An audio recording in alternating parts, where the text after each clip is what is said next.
tead, aardejahi sülearvuti on jõudnud oma peidukohta, aga enne kui ma ütlen selle uksekoodi, millega saab seda otsima hakata, teen ka nii-öelda väikse reklaamipausi.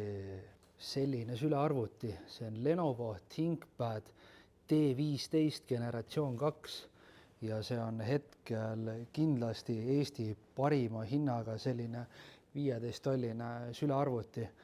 Sellel on i5 11. generatsiooni protsessor, tal on 256 gigabaiti SSD, tal on juba 24 gigabaiti mälu, tal on Windows 11 Pro peale installeeritud ja kui tavahind on sellele arvutile, kohe ütlen, tavahind on 525 €, siis hetkel soodustusega täna südaööni saab selle osta 395 €-ga.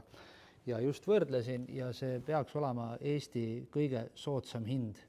Seega tasub vaadata, sest hea masin, ühendustest on siin 2 USB-C-d, tavaline USB, HDMI, audioport, SD-kaardi pesa, teisel küljel on olemas veel üks USB, olemas on klaviatuuri valgustus, veebikaamera koos selle katikuga, ilus 15,6 tolli, A-klassi oma, ja kui tahad seda, siis mine üksit.ee ja kirjuta otsingusse Lenovo ThinkPad TH15 Gen 2.